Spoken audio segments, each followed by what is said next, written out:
2 of our first revision lesson in beginning bridge. We're going to look at situations now where our partners open the bidding with one of a major suit, and we have support for that, and we would like to raise the auction, raise the bidding to show our support. We will be making what we call a limit bid response. We'll look at that, and we'll also look at how we can evaluate our hands as responder when we've got particularly good features in our hands like voids and singletons. Maybe we should take extra account of those when we are responding to partners bid with a trump fit. So let's move on and look at the auction and think again of what the objectives of the auction are.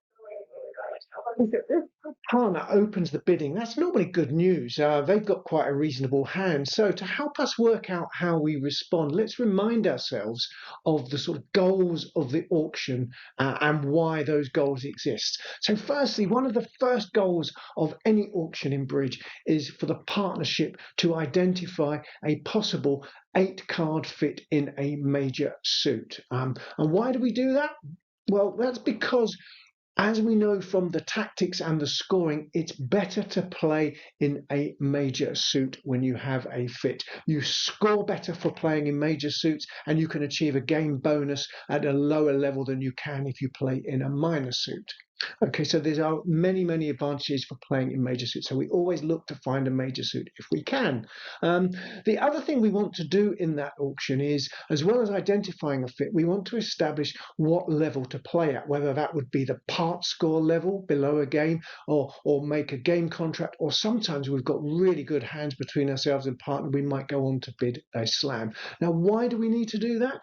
Okay, well, that's all about maximizing our potential bonus score on each individual hand that we're dealt. So we must try and make sure that we maximize the possible bonus points available by making sure we get to a game if it's available, or in the rare situations where a slam is available, we would try and find a way of bidding that. We're not going to be dealing with slam bidding today, but that's how that fits into the overall context of the objectives of the auction.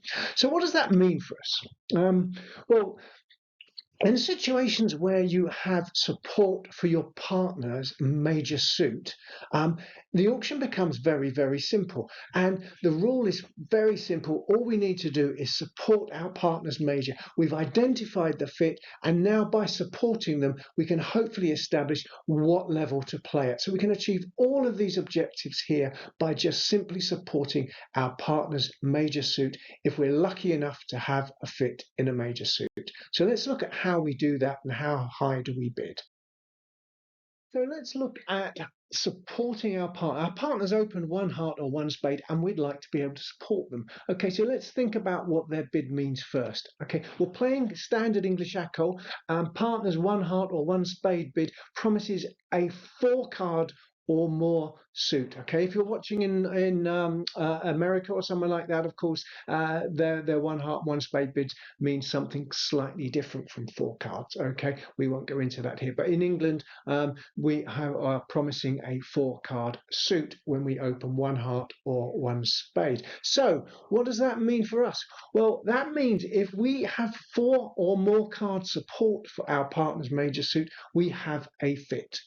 Okay, we would have 4 and they've got at least 4, so we've established that 8-card fit in a major suit. So we should really support them as soon as possible. As soon as we know we have that fit, we would support them. So the only question now is, how high do we support them? Well, here's the response line that we should be using, and we've come across this before, but let's revisit it. Firstly, we have to think about how strong is our hand. Okay, so firstly, the first thing we would say is, with a weak hand, and we'd classify a weak hand as anything up to 0 to 5 high card points, it would probably be right to pass. Okay, we wouldn't normally bid on, even if we've got support, unless we've got more than 5 high card points. So initially we should pass in that situation, certainly.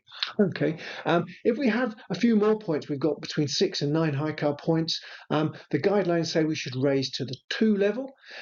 If we've got between 10 and 12 high card points, now there might be nearly enough points between us and partner for a game contract, but not quite. Okay, so now we raise to the 3 level. That tells a partner that we've got at at least 10 to 12 high card points, and they may now be able to look at their hand and work out whether or not there are enough points for game. If, of course, we've got 13 high card points ourselves in our hand, we know that partner's opening bid normally promises 12 high card points. We would raise to the 4 level. We would raise to the game contract immediately, telling them there are enough points for a game level contract. Okay, so just some quick examples. Partner has opened 1 heart. Firstly, hand 1, here we've only got 4 high card points. We've got 4 card support for hearts, but as in line with the guidelines, we're just too weak. We would have to pass here with only 4 high card points. Hand 2, we've got 7 high card points, so we're right in that range now, 6 to 9 high card points. We have got 4 card support for our partner's opening 1 heart bid. So here it would be correct to raise our partner's bid to the 2 level, respond 2 hearts here. Hand 3, we're now in this intermediate zone between 10 and 12 high card points. We've got 11 high card points here, 4 card support, of course. So the right response here is to bid 3 hearts, and that tells partner that we've got somewhere between 10 and 12 high card points. Maybe if they've got a bit more up their sleeve, there will be enough points for a game level contract. And here we've got 4 card support for hearts. They don't look like great hearts, but that doesn't matter. Remember, partner's got at least 4 of them as well, and an opening strength hand. So we must tell partner the good news that we've got support. And the really good news, of course, is we've got 13 high card points. So that is enough for a game level contract. Here we would simply respond 4 hearts, showing that there are enough points between the 2 hands for a game level contract in hearts, and we have a fit in the heart suit. It's not that important that spades is a better suit for us, because of course, don't forget, we don't know what partner's holding in hearts is. It might well be better than, is it likely to be better than ours? Okay. So those are some examples of what we call the limit bid responses if you have a support for your partner's major suit opening bid.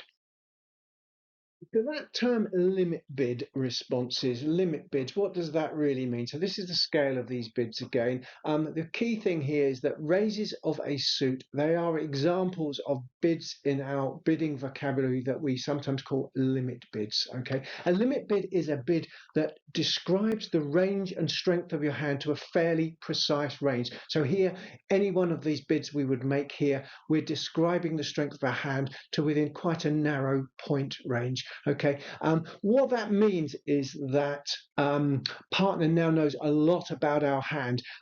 So these sort of bids are never what we call forcing. Partner does not have to bid on. They know enough about our hand now that they can choose whether they want to bid on or whether they want to pass based on how many points they've got. So let's see some examples of how partner could make that choice. Here's the first example. If partner has the West hand here, they've got 13 high card points, they've got 5 spades and 4 hearts. They're going to open their longest suit here, which is spades, of course, so they'll open 1 spade. So East is responding to partner's 1 spade opening. East has got 7 high card points. They've got a 4 card support for spades. So the good news in their hand, although they haven't got a particularly strong hand, the good news is they've got a 4 card support for spades. So they must tell partner the good news by raising spades. And of course, using the guidelines here, between 6 and 9 high card points, you would raise to the 2 level. So the right bid for the East hand here is just to raise to 2 spades. Now, West can now reevaluate. They've got 13 high card points. They now know to a fairly precise range that East has got between 6 and 9 high card points. Even if East has got 9 high card points, they can do some arithmetic here. West can add 9 to 13 and they should come up with 22. That is not going to be enough for game. So it looks like there's no future in bidding on here. There is absolutely no chance of a game level contract. So West should probably just pass here now and play hopefully into 2 spades, and they might have a good chance of making 2 spades, but if they bid on, they're very unlikely to have sufficient point count here to make a higher level contract, so it wouldn't be worth bidding on. West has now got, here's a second example. West has got a slightly better hand. So let's look at how the auction might proceed now. Okay, so West has got 17 high card points. Again, they've got 5 spades and now they've got a 3 card heart suit. So they are 5, 3, 3, 2 in shape. Okay, but 17 high card points and their longest suit is spades. They're going to open 1 spade, of course. East has got a very similar responding hand. They've got 1 high card point more, and they have got 4 card support for spades. None of their spades are particularly exciting, but of course it doesn't matter because you can see West has got some really good spades, so there's no problem at all with that spade holding. So East has now got 8 high card points. That still is only in the range where East should be raising simply to the 2 level. Between 6 and 9 high card points, East would raise to the 2 level here. Okay, now West can re-evaluate their hand. 17 high card points. We know we have a fit here with partner. Is there a chance of game? Well, of course, if partner has got 9 high card points, the most they could have for their bid, then 17 and 9 would be worth 26. That should be enough for a game level contract. Whereas if partner's quite weak and only has 6 high card points and just dredged up a response here, we've only got 23 high card points between us. That probably wouldn't be enough for a game level contract. So one way we can find out is by just bidding on in spades. So West could just bid 3 spades. That is an invitation. That's saying to East, there may be a game on in spades here if you are maximum for your bid. How do you feel about your hand? Is it worth bidding on or not? Now East can look at their hand. They've got 8 high card points. That's 8 out of a possible 6 to 9 range. And East should look at their hand and would hopefully take the view that the hand is actually quite good. Not only has it got 8 high card points, 2 aces are excellent in the play. Aces are often undervalued in the point count system. So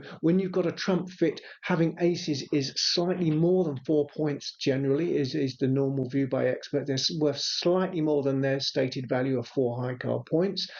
There's another really good feature about this hand as well. We have got a doubleton in hearts. So potentially, and as you can see the way the hands fit, there are no heart losers in a spade contract here, because West would be able to win the first 2 rounds of hearts with the ace and king, and then they could trump, providing they leave a trump in dummy, they could trump the 5 of hearts, and that would make an extra trick. So this doubleton heart is a really good feature of the East hand here. So East should certainly bid on. They've got a really good 8 high card points, probably worth a bit more than 8 for the reasons I've explained. They would bid on to 4 spades, and now that would be the final contract. And as you can see, if you played that in spades, Declare is going to lose 1 spade. They may well lose a diamond, and they might lose a club, but no more than 1 club there. So they are going to make at least 10 or 11 tricks in that spade contract. So they've bid to game and will make it.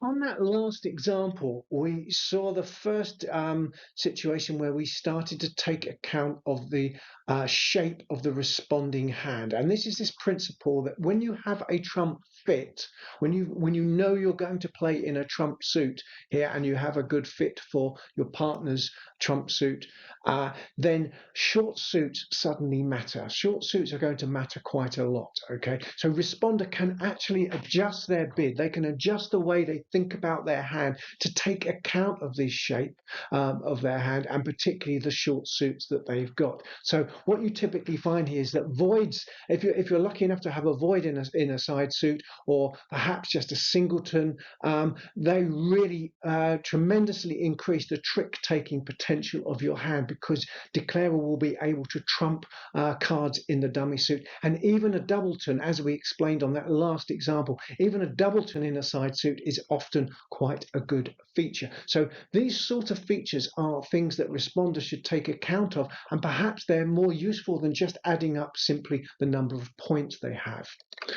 Some books or authors suggest that responder could add on extra points to their high card points when they're evaluating and they have a trump fit. So some authors and books suggest things like adding on 3 points for a void, 2 for a singleton, 1 for a doubleton. I know there's one top author who suggest a different scale of points, but there are other people now that say that perhaps it's not perhaps the best way to evaluate your hand. So that's something you may come across. Well, I'm not going to suggest you stick to adding on points, but you should certainly be thinking about your hand when you have these short suit features as being worth more than just the simple number of points that you've got available. Okay, so here's an example to explain that. Okay, partners opened a heart and we held hand A. We are responding to our partner's one heart bid. Well, firstly, we've got 4 card support for hearts, so we want to support the hearts here. We are going to bid hearts at some level.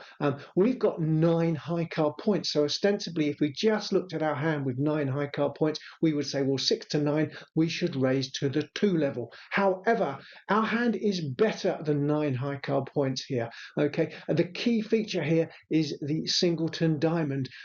That would very much help declare when they play in a diamond, when in a heart contract, they will be able to trump diamonds in the dummy if they wanted to. So our hand is worth more than 9 high card points. So if I held hand A and my partner opened 1 heart, I would certainly not simply raise to 2 hearts. I would raise to 3 hearts. Okay, that's a better raise than the simple 2 hearts that would be suggested by 9 high card points. And the reason is that diamond shortage makes my hand better than simply 9 high card points.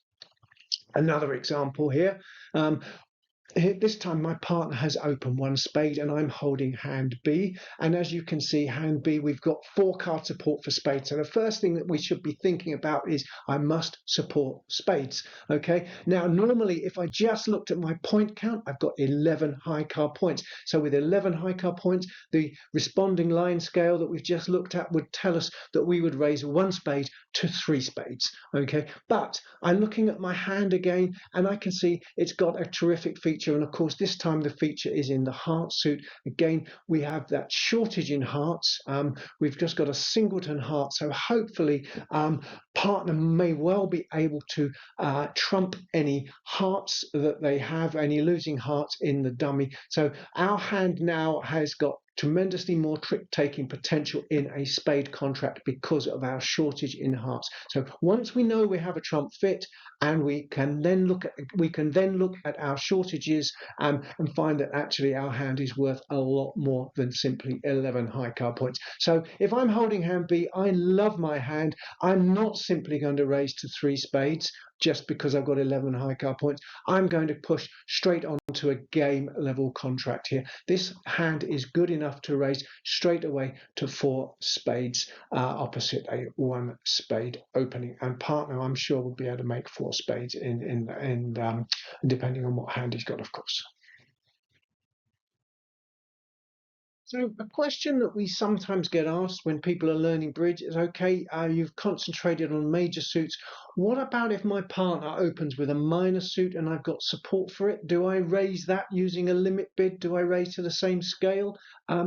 And of course, with minor suits, the answer is probably no. You may have a better bid available. So you could raise a minor suit, but your first priority is always to find a major suit fit if there is one. So you would prefer to bid your own 4-card major suit if you have one available. Okay, you would only raise a minor suit if you have no better bid available to make. So here's an example of that.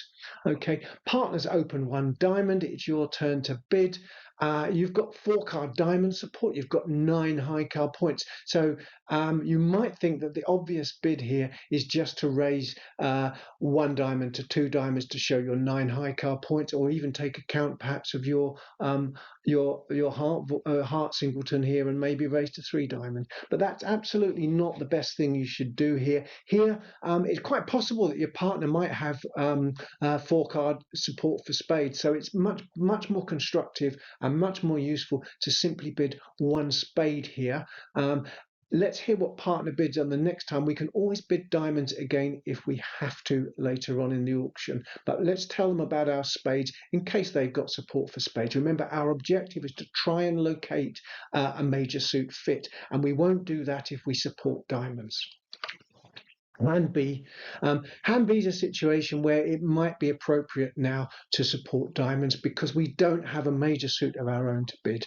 Okay, so it's probably best here with 10 high card points and 4 diamonds, we simply raise straight away to 3 diamonds. Okay, we haven't got a better bid available to us. Possibly some people might suggest you bid 2 clubs here, so at least show the club suit, but I think just jumping straight to 3 diamonds is a good bid to describe the strength of your hand, and it tells partner that you haven't got 4 cards in either of the major suits. It may be that this hand belongs in no trumps now, or it may be one of these freaky hands where partner wants to bid on in diamonds. But it's certainly correct here to raise to 3 diamonds. So that's the kind of hand where it would be correct to raise a minor suit. So once you raise a minor, you are denying 4 cards in a major suit. Okay, so just to recap what we've covered in both part 1 and part 2 of this first revision lesson, we've looked at selecting the opening bid, and reminder, of course, we always open 1 no trump when we've got a 12 to 14 strength hand, a balanced shape, we would always open 1 no trump. Otherwise, we're going to open one of our longest suit. If we've got 2 equal length suits, we would always bid one of the higher ranked suit. The exception to that is when we hold exactly 4 cards in hearts and spades, and only 4 cards in hearts and spades. That in that case, it's correct to always open 1 heart first. Now this is playing Standard English Acol. If you're watching this somewhere else, these guidelines wouldn't apply to you. Okay, and just remember that when we do have when we do have support for openers major suit, when they have opened one of their longest suit, or they've opened according to these guidelines here, and we have support for them, here's our normal line of responses for making what we call limit bid raises to show support for our partner's major suit. We can raise either to the 2, the 3, or to the game level depending on the strength of our hand. If we've got less than 6 high card points, we would normally pass. And the one other thing that we've covered in this short film is we've looked also at adding on our bidding up if we've got a bit of shape to our hands. So bid up with a shapely supporting hand. So if you've got voids or singletons or even a doubleton, your hand is likely to be slightly better than the straightforward number of points that you can get by just looking at your honor cards. So it's often better to bid up. Once you have a trump fit and a bit of shape, it's often better to bid more aggressively. Okay, so that's really all we're going to cover in this revision lesson. Hope you've enjoyed it, and I'll see you in the next one.